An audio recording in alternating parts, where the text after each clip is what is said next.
Okay, again, good day. May re-review po tayo ngayon. Audio mixer po ito, 6 channel. Sa mga nagtatanong po kung ano po yung mare-recommend ko sa kanila na magandang audio mixer na budget meal. So ito po yung mare-recommend ko sa inyo na ah, audio mixer. So, iyan, sa box natin ngayon, nakikita po natin, meron po siyang key features. Meron po siyang microphone mono input with DSP display na 99. 48 phantom power, 3-band channel EQ, 7-band main EQ, independent high quality BT playback with recording and USB playback. So, ito po ay new series. Yan. At oo nga po pala, meron po itong dalawang variation. Meron pong 4 channel, then ito itong 6 channel. So, buksan na po natin. Huwag na po natin patagalin. So, sa loob po niya, ayan, kung nakikita po ninyo, nakasecure po siya ng dalawang pom kabilaan. So, ayan. Then, meron siya dito power supply. Then, yung kanyang mismong mixer. So, ayan. Natin, oops, yung kanyang manual. Yan, meron po siyang manual. So, mamaya, balikan natin itong manual niya at i-review naman natin. Makikita rin naman natin dito kung ano yung mga nakasulat dito. So, ito na yung kanyang mismong laman. Yan, may plastic siya. At secure naman. So, ayan, dun sa box niya mismo, wala siyang brand. Pero dito meron siyang nakasulat, Yamaha E6. So, possible na yung isang channel, yung isang variation nito ay Yamaha E4, yung kanyang 4 channel. So, ito dahil E6, meron siyang 6 channel. So, kung nakikita niyo po yung kanyang appearance, maganda naman po siya. Ayan, manipis din. Then, dun sa may pinakalikod, saksakan niya, ayan, may nakalagay lang dito na switch para sa on and off. Then, yung kanyang DC in. So, yung kagandahan dito, yung kanyang power supply input ay 5.5 na power supply lang. Mas madali siyang hanapin kaysa dun sa isang klase na merong thread, yung kulay blue na gantong Yamaha din na 7 channel. Then ito yung kanyang power supply. Sa power supply naman niya, so ito nga yung kanyang 5.5. Then yung kanyang specification ang nakalagay dito sa kanyang input, 100 to 240 volts, 50 to 60 Hz. Then yung kanyang output ay 12 volts, 1.5 amperes. So kung may magtatanong po kung pwede po ba yung 12 volts to ampere, pwede po iyon. Basta po i-secure lang natin at siguraduhin na itong sign na to, na yung positive po niya ay yung gitnang part. Then yung negative ay ito po. May mga power supply po kasi na yung positive po ay nasa labas. Ito, totong part na to. Then yung negative ay yung nasa loob. Pero ito naman po ay mas common na ginagamit. Positive po ang gitna at negative ang labas. So balik po tayo dito sa ating mixer. Yan, kung nakikita po ninyo, meron po siyang 6 input combo jack. Pwede pong XLR at pwede rin pong PL. Yan. Tapos, meron siyang dalawang main out para sa XLR, then dalawa para naman sa PL. So, either alin dyan sa dalawa, yung preferred yung gamitin, pwede naman para sa kanyang main papuntang power amp, integrated, or EQ kung gusto nyo padaanin ng EQ kung meron na po kayo nun. At meron din siyang auxiliary out, tsaka yung kanyang phones. Dito naman sa part na to, nandito naman yung kanyang Bluetooth and USB interface, yung kanyang BT and USB player. So ito yun. Then dito sa per channel naman, kung titignan po natin, ito po yung kanyang channel 1. Ayan po, channel 1. Meron po siyang gain knob. Ito po. May gain knob po siya. Meron din siyang pan, left and right. Ayan. Tapos yung kanyang 3-band EQ na per channel. Ito po yun. Kanyang high, mid, tsaka low. Yan po. Tapos, meron siyang ditong auxiliary knob na para naman sa auxiliary out natin. Tapos, yung kanyang knob para sa effects. Tapos, meron din siyang mute. Yan, may mute siya. Individual din yung kanyang phantom power, tsaka yung kanyang mute. As ito yung kanyang fader per channel. Yan. So, lahat naman yan ay pare-parehas lang naman hanggang dito sa kanyang 6 channel. May mga individual control naman siya na parehas lang din naman ng nasa channel 1. Then, punta naman tayo dito sa part na to. Nandito yung kanyang 7-channel graphic equalizer. So, ito po yun. May equalizer na po siya. Ito po yung pinaka-main EQ niya. Tapos, yung kanyang repeat volume, ito. At ito naman yung para sa parameters, para mabago natin yung nakasulat dito. Kasi yung nakasulat dito na 99, ito po yun. Yung 99 na DSP-FX. Meron po siyang whole, room, delay, ping-pong, echo, echo reverb, karaoke, pitch, chorus, tremolo, flange, then auto-tune. So, ayan. Kung nakikita po ninyo, nakasulat sa kanya 99. Pero kung titignan po natin, meron lang po siyang 12 effects. Then, punta tayo dito. Yung pong kanyang effects to auxiliary knob, meron po siya dito. Auxiliary knob. Auxiliary knob mismo, ito. Para doon sa main volume nito per channel. At yung kanyang effects volume. Tapos, ito naman yung kanyang MP3 volume. Yung MP3, ito po yung dun sa may volume ng ating USB MBT player dito po. Tapos, ito naman yung para sa phones dun sa headphone kung magsasaksak tayo. Tapos, yung kanyang dalawang main mix na fader left and right. So, meron din siyang peak meter para sa signal. Ayan po, makikita naman natin left and right siya. Kung pantay yung sound distribution nung left and right natin. Ayan, kabilaan meron siya. So, mamaya, itetesting natin ito. Titingnan natin kung maganda ba yung output ng kanyang mic tsaka yung kanyang output nung sa ating sound para dito sa papuntang power amp natin. At oo nga pala, meron siya ditong lagayan ng cellphone. Ito, cellphone holder, kumbaga. So, ngayon, ito na lang muna. Mamaya, balikan natin, i-testing natin siya. Ikabit natin yung mga accessories tulad ng XLR and yun yung power supply. Okay, again, so ito na, iti-testing na natin yung ating audio mixer. So, dito sa likod niya, dito natin makikita yung audio input. So, ito ay para dito po. Ayan. Yan siya. Then, plug na natin para makita natin yung kanyang power. Baka mamaya hindi gumagana. So, ayan. So, ito. Ayan. Meron na po siyang nakalagay agad na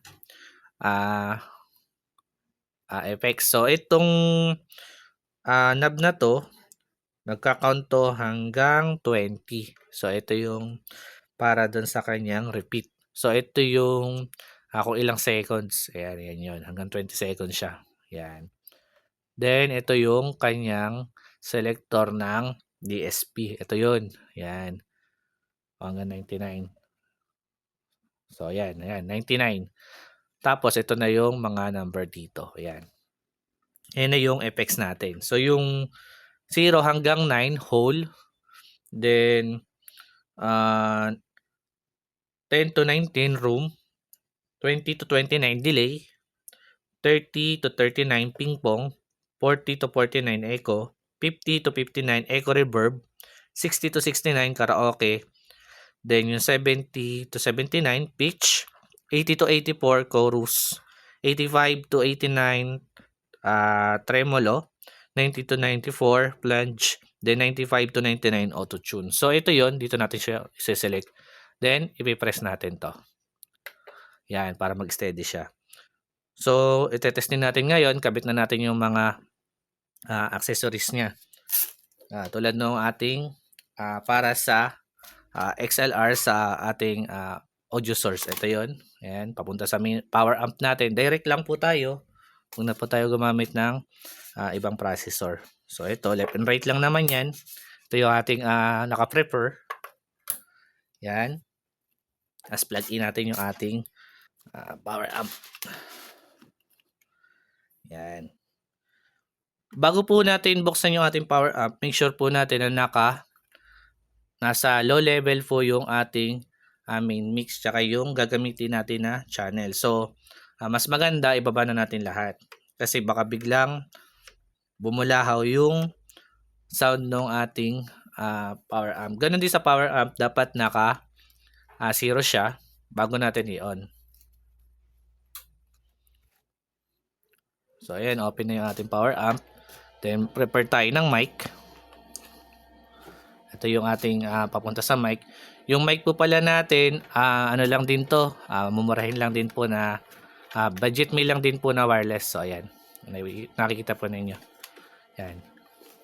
Budget meal lang din po ito. Huwag na po tayo dun sa mamahalin. Yung afford lang po. Doon tayo sa afford muna. Ayan. Then, ito yung kanyang mic mismo. So, i-test muna natin yung function test muna tayo. Ito, sa EQ. Lagay lang muna natin siya sa 12 o'clock. Yan. Tapos, main fader. Lagay natin siya dito sa 0 dB. 0 dB. Yan. Tapos, mag-umpisa tayo dito sa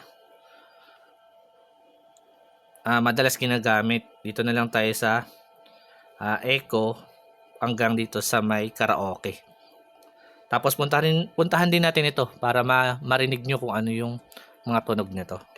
So, umpisa tayo dito pala sa sa 0 hanggang 9. Tignan natin yung pagbabago ng output ng ating microphone. So, i-volume ko. Check, mic, check.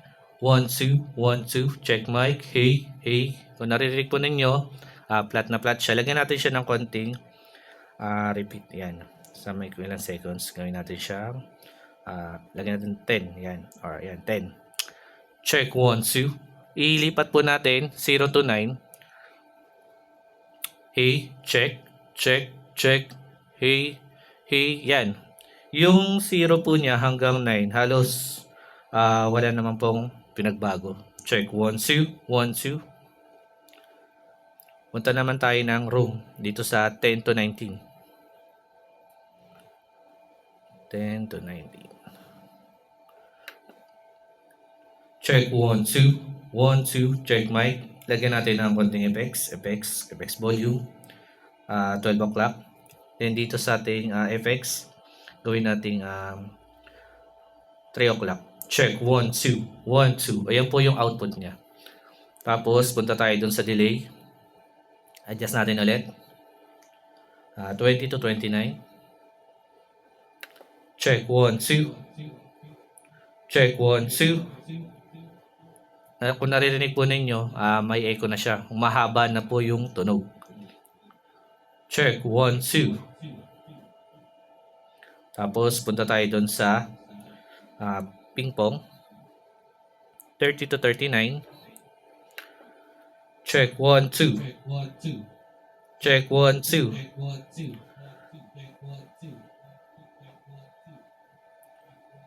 Ayan po. Then punta tayo doon sa echo. 40 to 49. Check 1, 2. Check 1, 2. Dagdagan po natin ng konting delay kasi wala po tayong processor. Medyo mahina po yung output natin. So, lagyan natin ng gain. Check 1, 2. Check 1, 2. Hey. Hey. Yan, kung narinig po ninyo, medyo lumakas-lakas na ng konti. Kasi wala po tayong processor na ginagamit. Direct po tayo sa out to power amp po. So, lipat tayo ulit from echo 49 to 40 to 49. Echo reverb naman 50 to 59. Yan, kuha na tayo ng 55. Check 1 2. Check 1 2. Hey 1 2. Check. Yan po, maganda na po lalo. Lipat tayo ulit. 60 to 69 pang karaoke. 60 to 69. Yan, 67 tayo. Check 1 2. Check 1 2. Hey mic test 1 2. Pang short test din tayo nitong equalizer natin. Check 1 2 1 2 1 2.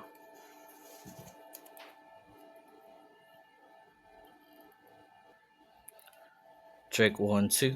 Check 1 2. Hey mic check 1 2. So EQ naman tayo sa EQ. Check hey. Yan. Check 1 2. Check hey. Yan, medyo kumakapal-kapal siya. Check 1 2. Hey mic test. Check 1 2. Gitna natin ulit. Dito naman tayo sa low. Check 1 2. 1 2. Hey. Yan. Kung narinig yung output, gumaganda naman din siya. So yan, check, hey. So punta na tayo dun sa pitch naman, pitch. Kung ano yung tunog ng pitch. Yan, kunin na natin sa 75. Check 1 2. Check 1 2. Yan, para na po siyang blurred na yung tunog. So yan po yung effects niya. So punta naman tayo ng chorus. Chorus 80 to 84. 83 natin. Check 1 2. Check 1 2. Hey. Maganda pa rin. Sa tremolo, adjust natin ulit. Check 1 2. Check. Yan, halos parang flat lang siya. Then sa plunge natin 90 to 94. Na 93 tayo. Check 1 2. O yan, parang nasa ilalim na ng lupa. At yung 95 to 99. Yan, auto-tune. Check 1 2. Hey. Yan, pwede na to sa live. Sa mga live band. Yan. Hey, check 1 2. Hello, mic check. Mic check. So, okay na po tayo sa microphone. Testing naman natin yung kanyang para sa sound output naman ng MP3 niya. So, connect natin sa Bluetooth. So, inaan muna natin ulit. Then, ito yung button niya para sa ma-change natin yung USB to BT.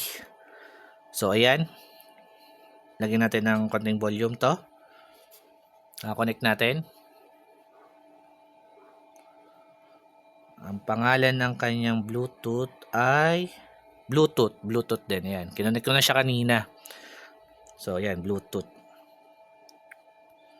So, testingin natin. Patugtog tayo.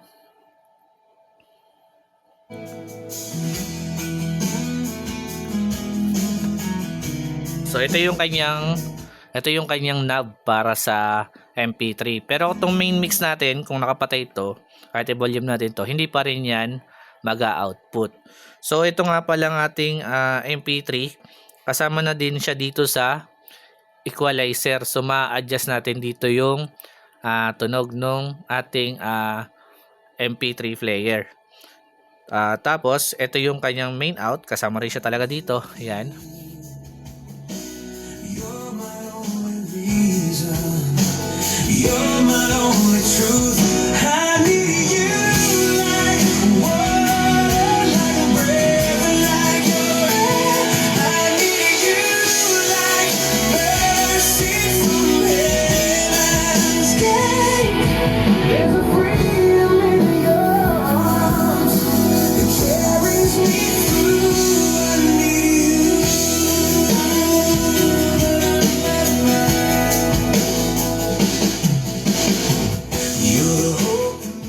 Yan, kung narinig po ninyo, maganda yung kanyang output. That rescues me when the cold winds are raging. And it's so amazing, 'cause that's just how you are.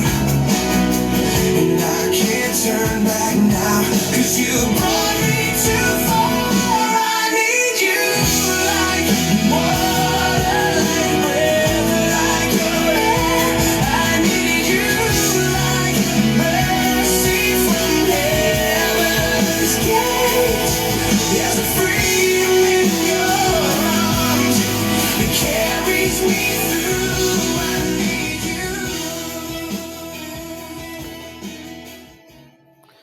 So, tapusin ko na po yung ating video.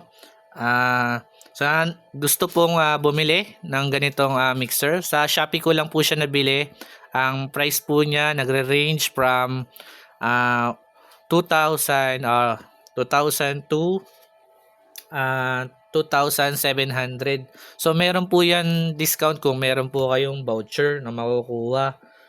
Lalagay ko na lang po yung link nung pinagbilang ko sa Shopee para kung mag-order po kayo. Ito po yung kanyang price. Ayan, 1,799. Tsaka ito yung kanyang variation eh. Ayan. 1,799 yung 4 channel, then 2,699 naman yung 6 channel. Ito po yung 6 channel. Ito po yung 2,699. May discount po yan kung meron po kayong voucher.